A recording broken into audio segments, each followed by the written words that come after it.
Vamos retornando, galerinha, vamos retornando para a nossa aula de hoje, nossa segunda aula sobre sistemas operacionais, né? Vamos dar continuidade ao histórico desse componente tão importante dentro da máquina, tá bom? Let's go, galerinha. Vamos lá, pessoal. Então, olha aqui. Os sistemas operacionais, né, eles tiveram aí todas as suas características. O conceito de sistema operacional que nós conhecemos, ele só surgiu em meados aí de 1955 a 65, lá na segunda geração dos computadores, tá? É através da programação. E aí, pessoal, vários comandos já poderiam ser executados em sequências através de cartões perfurados. Então, anteriormente, na primeira geração, ainda não conseguia fazer programações tão facilmente. Agora, na segunda geração, os programadores já conseguiam controlar melhor. Eles já conseguiam dar instruções para a máquina, entre aspas, de uma forma mais fácil, através aí dos cartões perfurados, tá? Eliminando aí a parte de trabalho do operador terminal. Normalmente, um programa era composto por um conjunto de cartões inseridos pelo usuário na ordem correta. Então, cada cartão tinha uma quantidade de códigos, de comandos específicos que a máquina ia conseguir entender. Então, imagine aí um printf, para você escrever a palavra printf, né? Estou só fazendo analogia. Printf, colocar uma sequência de cartões perfurados para a máquina ler cada um daqueles cartões. Imaginem aí, fazer uma simples operação, tá? A máquina precisar de uma sequência correta de vários cartões, com diversas sequências de furos. Olha aí, olha o tanto que foi mudado. Olha o tanto que foi mudando os sistemas operacionais ao longo dos anos. Em meados lá da década de 1960, os primeiros sistemas operacionais foram desenvolvidos conforme a evolução da tecnologia da época. Cada máquina possuía aí seu próprio SO.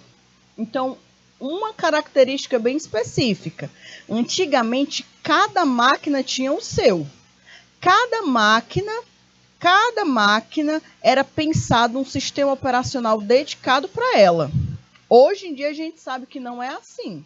Por exemplo, o Android, sistema operacional Android, que a gente utiliza nos smartphones, ele é um único só e ele é usado em diversos modelos e marcas de aparelhos celulares. O Windows, ele pode ser utilizado aí por vários tipos de computadores, tá? De diversas marcas e modelos diferentes. Antigamente não. Cada computador de cada marca, de cada tipo, tinha que ter um SO dedicado para ele. O que implicava na incompatibilidade de mainframes distintos. Olha aí, visando ao problema da incompatibilidade dos SOs das máquinas distintas, um grupo de desenvolvedores criaram aí o Unix. Então, observem para que o Unix foi utilizado, foi criado. O Unix foi criado com o objetivo de unificar os sistemas operacionais. Guardem essa informação porque ela é importante, tá? Criaram aí o Unix lá em 1969, sendo o primeiro sistema operacional moderno da computação. Então, quando vocês olharem a palavra Unix agora, na parte computacional, vocês vão precisar recordar dessa informação importante. Ele foi aí o pontapé para o que hoje nós conhecemos de sistemas operacionais. É possível afirmar que mais de 90% dos SOs atuais foram influenciados de alguma maneira aí pelo Unix. Então, olha aí a grandiosidade, né, desse sistema operacional. O Unix, ele introduziu conceitos muito importantes para a computação, como portabilidade, multiusuário, multitarefas, compartilhamento de tarefas. É só o que realmente o usuário precisa e o que faz toda a diferença para os computadores hoje, né? Durante a década de 1970, o Unix foi distribuído gratuitamente. Olha aí, gratuitamente. Outra característica do Unix no início, lá nos anos 70, foi distribuído gratuitamente, incluindo aí o código-fonte. E nós aprendemos que quando a gente disponibiliza um código-fonte, tá, de um software, normalmente, né, ele é definido como um tipo de software, tá? E aí vocês se lembram, viu? Lembrem-se aí dessas características. Para universidades, tá? Que foi disponibilizado, e órgãos governamentais norte-americanos, o que conferiu aí uma popularidade a esse sistema. Então, isso aqui foi uma boa sacada. Uma sacada inteligente, uma jogada de mestre. Eles disponibilizaram não só o sistema operacional, mas também o código-fonte. Porque, querendo ou não, nas universidades tinham programadores e eles teriam a possibilidade de melhorar, provavelmente, esse sistema operacional. Sua interface era totalmente em modo de texto, sem interface gráfica. Sem interface gráfica. Então, nós estamos falando ainda de um sistema operacional que não tinha esse formato que vocês conhecem hoje em dia. Ele não tinha ainda interface gráfica. Então, essa é uma característica que a gente precisa guardar no coração e no nosso HD, na cuca, tá bom? Agora vamos focar aí nos softwares livres. Apesar de fazer bastante sucesso nos anos 70, o Unix continuou a ser desenvolvido durante toda essa década e a seguinte também, tá? Lá no ano de 83, um revolucionário programador, Richard, criou aí o projeto GNU. Ele afirmava que os softwares eles deveriam ser desenvolvidos de maneira livre, sem restrições na leitura ou modificação do seu código-fonte. Então, o Unix ele até disponibilizou. Tinha até a possibilidade de pesquisadores melhorarem esse sistema operacional. Mas, em primeiro momento, ele não liberou isso daí. Aí, o que foi que aconteceu? O pessoal da GNU chegou, criou aí um novo software, um novo SO, e falou que, além de disponibilizar o software de forma gratuita, eles iam disponibilizar o código-fonte, tá? Para conseguir aí as pessoas fazerem modificações e melhorar esse sistema. Então, o MIT, ele desenvolveu o OX, né? O OX, Windows System, que, como o seu nome diz, é um sistema gráfico de janelas para o Unix. Então, olha aí, o MIT, tá? Ele desenvolveu uma estrutura gráfica para ser implantada no Unix. Ele permaneceu proprietário até 1987, quando aí uma versão open source, né, gratuita, sendo incorporada no desenvolvimento desse sistema operacional. Então, até então, os SOs, eles não tinham essa camada gráfica que a gente conhece. E aí outros lugares, outras empresas, instituições, universidades começaram a desenvolver essa camada gráfica, tá? E o MIT foi o responsável por criar aí uma camada para o Unix, certo? O primeiro lá, né? Um dos principais objetivos da GNU sempre foi desenvolver a sua própria versão do Unix. E aqui começa a rixa, tá? Essa rixa é antiga, ela existe até hoje. E aí, a Unix estava lá, funcionando, tinha entregue aí alguns exemplares de forma gratuita, mas ele não liberava o código-fonte. E a GNU queria, né, bater de frente e falar que, além de disponibilizar de forma gratuita, eles ainda queriam liberar o código-fonte, tá? Através aí de universidades, de locais que pudessem fazer melhorias nesse sistema operacional.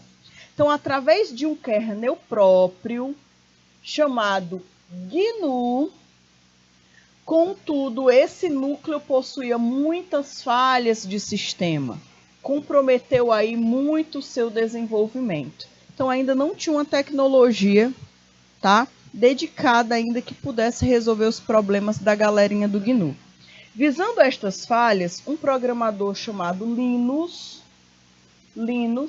estava aí desenvolvendo outro kernel para o GNU, chamado Linux. Olha aí. Então, o problema até então era o kernel, que não estava sendo compatível. A galera da GNU estava trabalhando, estava quase conseguindo colocar o SO, né, para o pessoal rodar nas máquinas, mas tinha um empecilho do kernel. Aí veio esse carinha, o Linus, criando aí um kernel chamado Linux, que foi dedicado para o sistema GNU. E esse nome a gente sabe que deu certo, né? Esse kernel, pelo jeito, deu certo, porque esse nome, para nós, é conhecido. Ele até hoje existe, né? Que bom! Então, em seu primeiro lançamento oficial, lá em 91, uma versão 0.2 do Linux já possuía funcionalidades que o GNU, o que atraiu aí bastante desenvolvedores. E aí começou a grande história. Além disso, né, os programadores eram e ainda são livres para utilizar o kernel Linux em seus próprios sistemas, o que acabou gerando aí famosas distribuições como conhecemos até hoje. E a gente conversou sobre isso de software livre e software proprietário. Então, aqui começou a rixa do software livre e do software proprietário. A GNU a favor do software livre e a Unix, né, que ainda nem sabia, mas que posteriormente ia dar aí vida para os softwares proprietários que hoje nós conhecemos, né? Por exemplo, tá? E aí, galerinha, aqui eu trouxe para vocês como se fosse um fluxograma, tá? Uma linha do tempo, na verdade, só para depois vocês darem uma olhada em toda essa linha do tempo que consegue resumir um pouco de tudo que aconteceu ao longo da história, tá bom? Mas eu estou expressando mesmo em textos e em tópicos para vocês. E aí, para vocês conhecerem, esse aqui é o Linux, né? Que vocês com certeza já ouviram falar, a gente já conversou sobre ele. O Linux possuiu aí o kernel de uma GUI, que é a interface gráfica, tá? O Linux, né, possuía o kernel dessa interface gráfica. Inicialmente, o Linux era apenas de modo texto. Durante muito tempo, o Linux ficou como modo texto, ainda não tinha aquela interface gráfica que hoje nós temos. Depois surgiu a preocupação para as interfaces, visando atrair mais usuários. Então, muitos programadores, eles utilizavam bastante o Linux, tá? Eu tive professores que eles sempre defenderam aí com unhas e dentes o Linux. E eles, até no tempo da universidade, do tempo do meu curso técnico, mesmo existindo já a parte gráfica, eles tinham o costume de só utilizar a máquina deles através do prompt de comandos, né? Através de códigos mesmo. Eu achava fantástico isso. Por quê? Porque eles são da época que eles conheceram o Linux só através de linhas de código. Então, eles já estão tão acostumados a utilizar a máquina dessa forma que para eles, tendo ou não a parte gráfica, tanto faz. Tá vendo?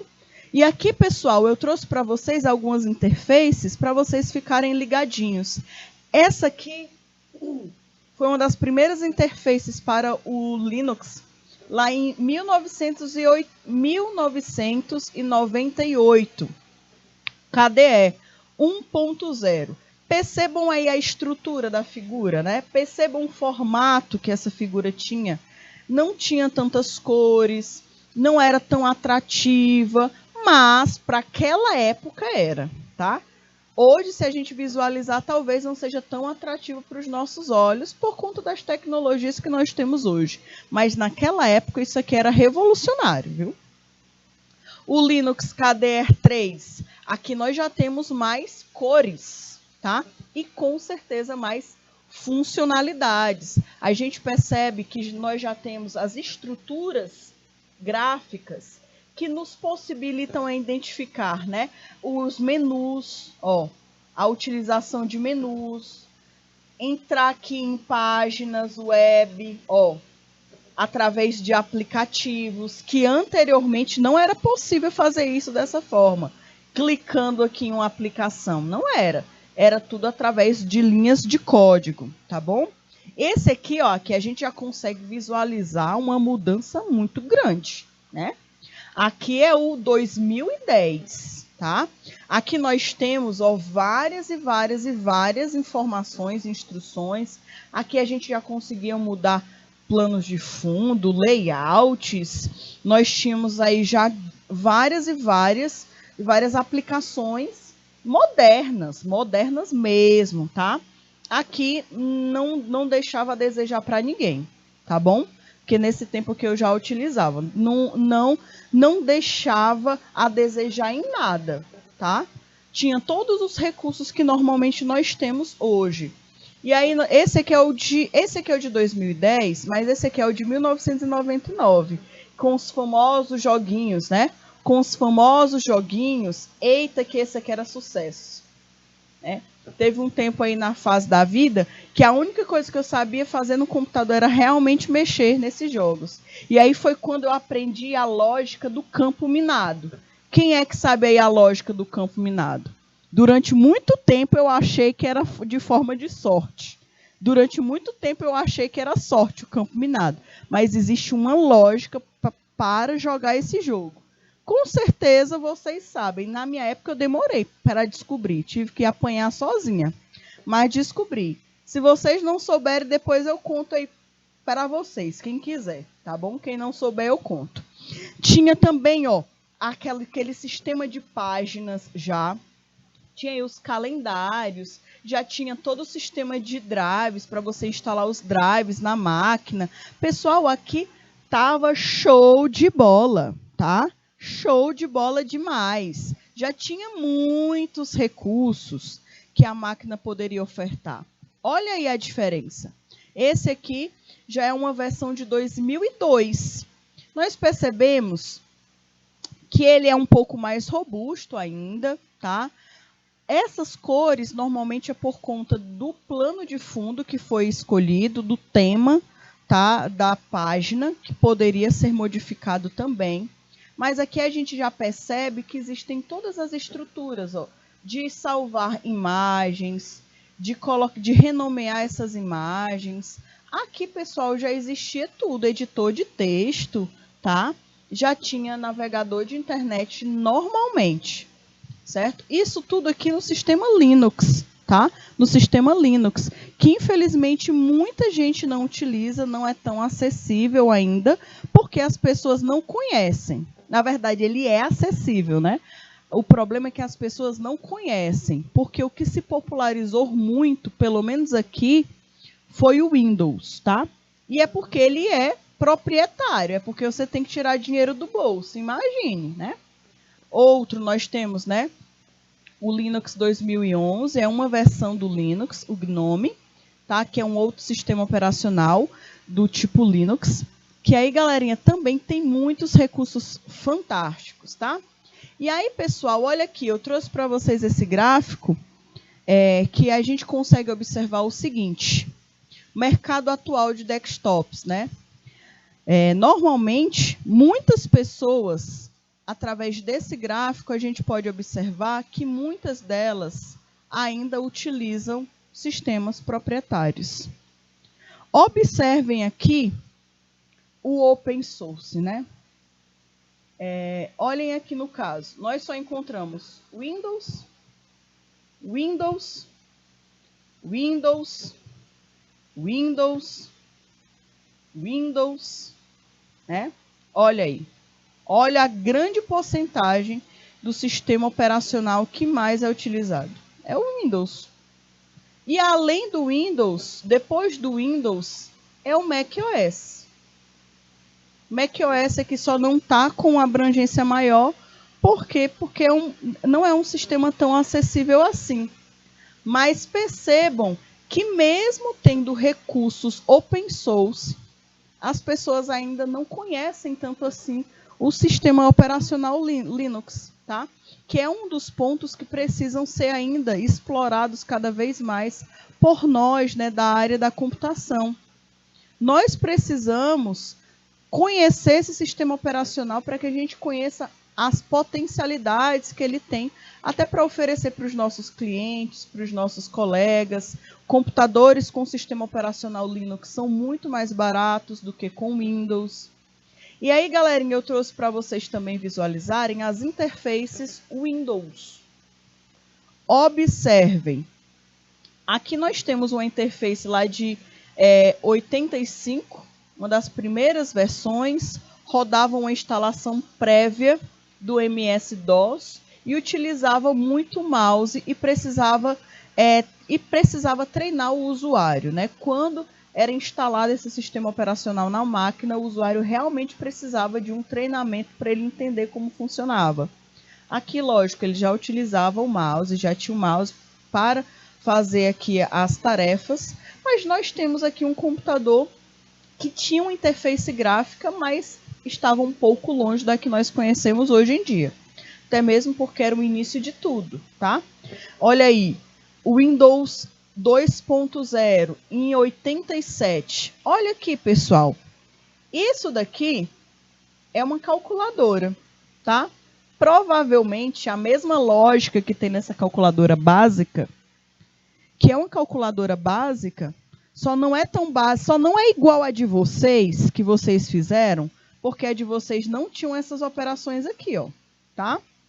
Não tinha essas operações aqui, mas todas as outras operações, a calculadora que vocês criaram, ela possui, tá? Possui. Então, só faltava para vocês criarem um aplicativo como esse, só a parte gráfica, que a gente ainda não chegou lá. Terá um momento, mas a gente ainda não chegou lá na parte gráfica. Vai ter um momento, tá? Mas aqui percebam que aqui é uma calculadora básica, mas para aquela época isso aqui era fantástico. Não era qualquer pessoa que conseguia fazer um programa desse, não. Na verdade, até hoje, né? E olha aqui, as janelas podiam se sobrepor, né? Colocar uma janela em cima da outra, como está sendo mostrado na tela. Podia já minimizar e maximizar as janelas. Isso aqui é fantástico. Primeira versão do painel de controle que a gente conhece. E aí, olhem aqui como essas ferramentas são antigas. Pessoal, já tinha o Word e o Excel. 87. Lá em 87. Nós temos aí o Windows 3.0, que é de 1990. Ele precisava, né, necessariamente de um HD, permitia a execução de programas do DOS em janelas, tá? A gente já conseguia visualizar essas estruturas. Olhem aqui, uma das características também que o diferenciava. Ele já conseguia criar aí na tela, transmitir na tela 256 cores diferentes, tá? E a primeira versão do Paciência, do jogo Paciência, lá em 1990, certo? O Windows 3.1, lá em 92, já tinham aí algumas fontes diferentes. Primeira versão com campo minado. Eita, que isso aqui fez muito sucesso. Meu Deus do céu. Permite que os programas do DOS fossem controlados com mouse, que até então não conseguiam, era através do prompt de comando, e distribuído aí em CD-ROM, né? Esse sistema já conseguia ser distribuído aí em CD-ROM. O Windows 95, isso aqui já está mais próximo do que nós conhecemos, tá? Essa daqui já está bem mais próximo do que nós conhecemos. Lá em 1995, menu com botão inicial, olha aqui o que a gente já conhece, tá? 32 bits já, e já tinha o nosso famoso Internet Explorer 95. Percebo que tem uma característica bem, né, bem semelhante ao que nós conhecemos. Do 95 para o 98, visualmente não teve tanta mudança assim, mas tinha um embrião, né? O início aí do Media Play, que é um aplicativo que até hoje existe no Windows. Tinha os botões avançar, barra de endereço do Windows, sistemas de drive. Já tinha, ó, o sistema operacional já reconhecia, tá?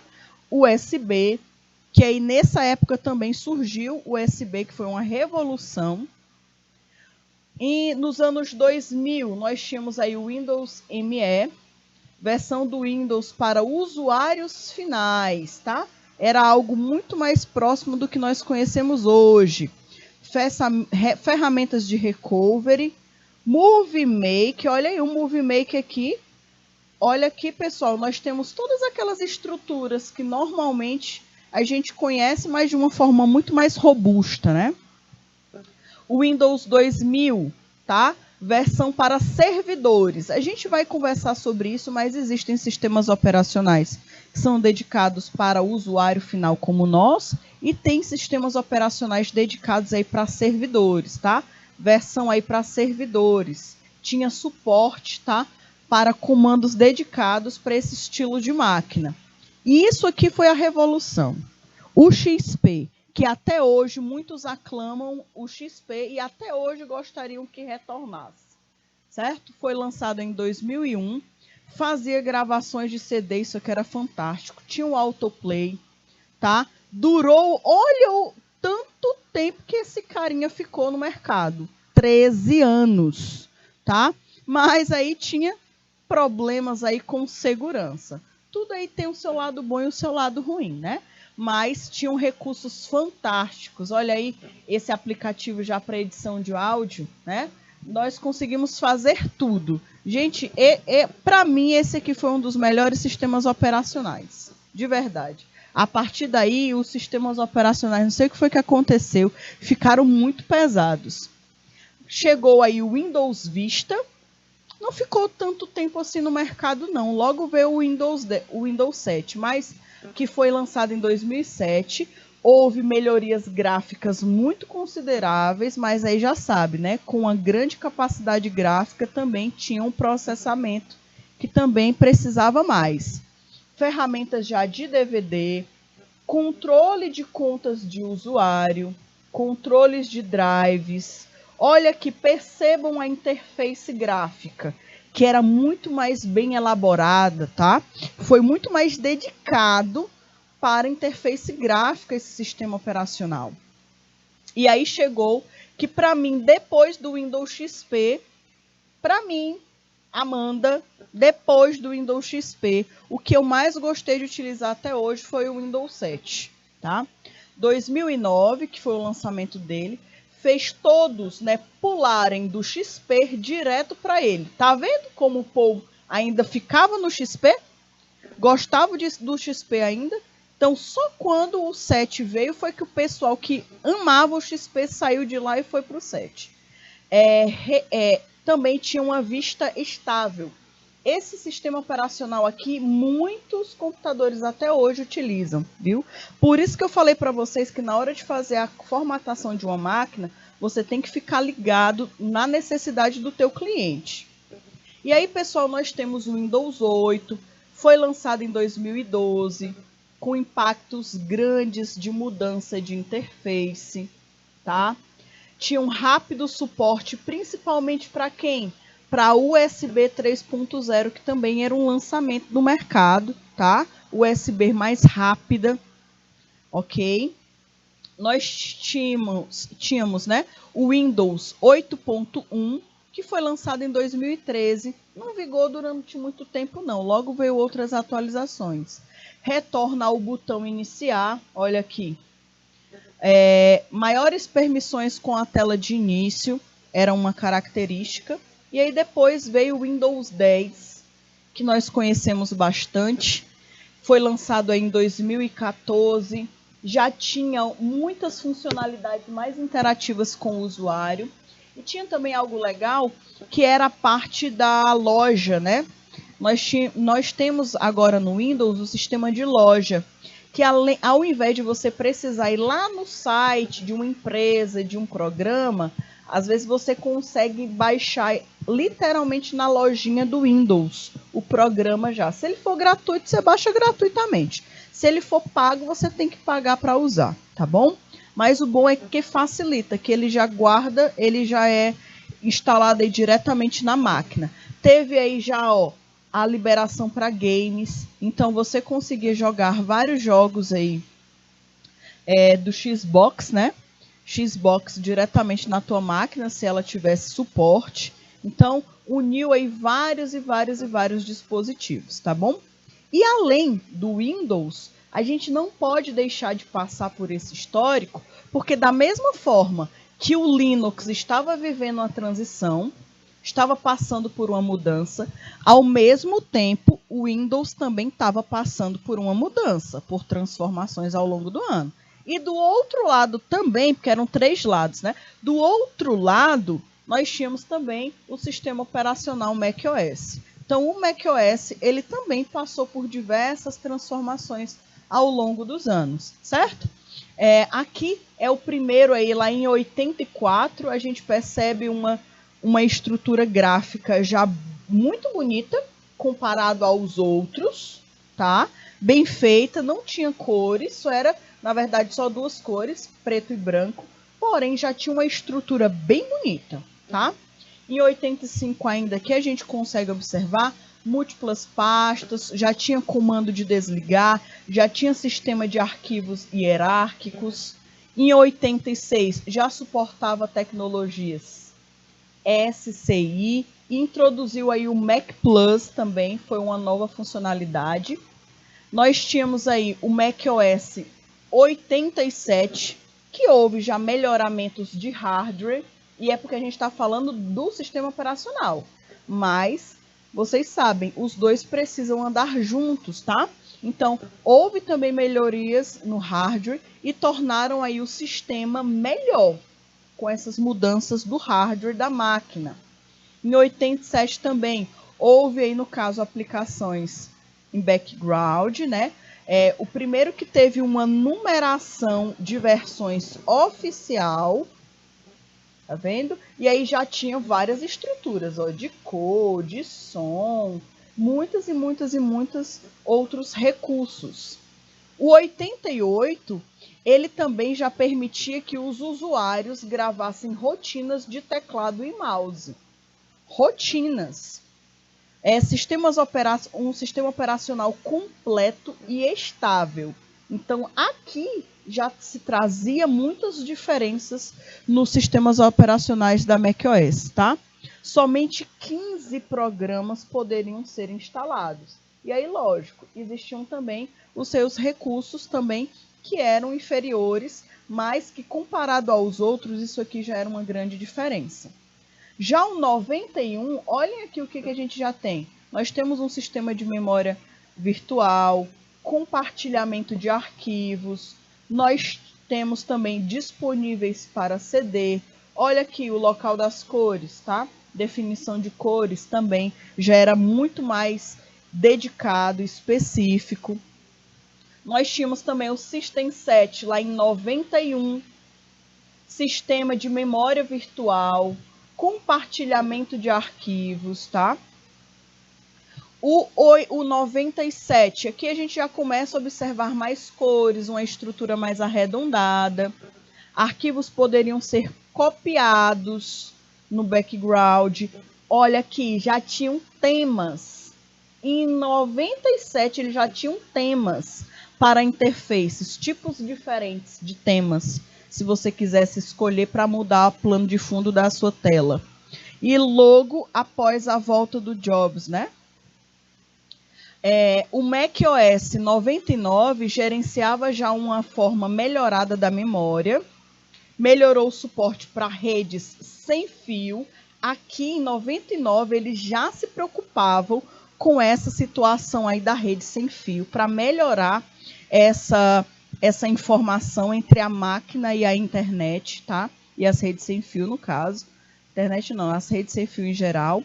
Utilizavam a Apple Software Update para instalar hardware e updates. Então, aqui eles já utilizavam um sistema próprio deles, tá? para fazerem atualizações.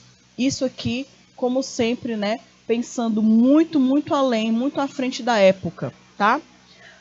O macOS, o System 10, foi criado em março de 2001. Olha aqui o layout já das máquinas, essas máquinas eram muito conhecidas. Olha que a estrutura gráfica que já em 2001 eles já possuíam, muito criticado pela péssima responsividade da interface, né? Cheio de bugs e não possuía uma boa compatibilidade. Na verdade, compatibilidade nunca foi o forte do macOS. Eles sempre tiveram muitos sistemas bem específicos para eles, certo? Eles desenvolveram, eles pensaram muito na parte gráfica, mas em algum momento eles iam pecar em alguma coisa, né? Aqui nós temos várias e várias versões do macOS que foram desenvolvidas ao longo dos anos, tá? Uma das características do pessoal da Mac é essas várias e várias criações de dispositivos. Em cada ano eles lançam algo novo, tá? Em 2001 houve aí o macOS 10, bem melhorado, com ferramentas já dedicadas para a gravação de CD e DVD, e ainda estava sendo criticado pela interface, tá? Não sei se eram os invejosos, se eram os recalcados, mas ainda era criticado. E aí, pessoal, a macOS lá da versão 10.2 foi introduzido aí alguns serviços, foram melhorados alguns bugs. Nós tivemos também em outubro de 2013 um melhoramento já com a utilização de multiusuários, tá? Já era utilizado aí esse programa que era compatível com as aplicações do Word lá no Windows. Já tinha um programa aí que poderia ser compatível com o programa do Windows. Nós temos aí o Mac OS 10.4, que foi o primeiro a rodar aí a arquitetura Intel. Isso aqui também é uma característica muito específica, tá? Porque a gente estudou isso na história, o surgimento dos processadores da Intel. Chegou um momento que foi a Mac que pegou e apostou nesse processador, tá? E aqui vem falando sobre isso, né? Foi o primeiro a rodar em arquitetura Intel. Eles investiram, né, na arquitetura Intel quando ninguém acreditava. O Mac de 2007 tinha um compartilhamento de arquivos em rede já melhorado, controle sobre as permissões, backups automáticos, 300 mudanças básicas para o seu antecessor, tá? Então, houve muitos melhoramentos nessa evolução. Nós tivemos também displays de aplicações de fácil navegação, lá no de 2011, aplicações de até 2007, né, já não eram mais suportadas. Então, é uma outra característica também da Mac. Chega um momento aí da geração dos computadores, dos celulares, que eles param de dar suporte e que eles param de permitir que aplicações usadas em versões anteriores sejam utilizadas nas versões atuais. O de 2012, houve uma melhoria nas interfaces com dispositivos, né? Central de avisos também eram muito utilizadas. O de 2013 também, ainda outra versão, foi realizada uma melhoria na busca do consumo de energia. Aqui já estava se pensando muito mais na tecnologia voltada para a parte do hardware e também do software para controlar o consumo de energia e o compartilhamento de aplicativos do iOS, tá? Eles conseguiram compartilhar aplicativos entre os dispositivos. Integração aí dos iClouds, que é uma outra característica também que até hoje é utilizada. Se você tem várias máquinas macOS, vocês conseguem compartilhar o sistema de arquivos através do iCloud, que é como se fosse um Drive, um Google Drive, mas dedicado só para os aplicativos, para as ferramentas da Mac. Em 2015, tá? O foco foi desenvolver recursos que desempenhassem uma maior segurança, até mesmo porque esse sistema operacional ele é considerado, ele também é visto pelo seu grande foco na segurança do dispositivo, e isso até hoje permanece, tá? É um dos pontos que muitas pessoas hoje se dedicam para ter esses produtos com o objetivo de ter uma melhor segurança nos seus equipamentos. Houve também, né, em 2016, o foco foi dar continuidade a recursos que já estavam sendo desenvolvidos, melhorando aí principalmente o foco da segurança, tá bom? E aí, pessoal, os móveis, tá? Os dispositivos móveis, a gente começa a observar aqui também um gráfico que mostra, resumidamente, um pouco aqui resumidinho, como é que hoje os equipamentos móveis que utilizam sistemas operacionais, eles estão divididos. É, sem sombra de dúvida, bem notável o grande espaço de mercado que existe o sistema operacional Android, certo? Ele chegou aí com tudo e se permaneceu, tá? Permaneceu no mercado. Posteriormente, nós temos aí o iOS, tá? Que é da Mac. E olha que nós temos o Microsoft, que tem tudo para crescer, tá? Tem tudo para crescer também. Mas hoje em dia aí, os vencedores é o Android e o iOS dentro do mercado, tá bom?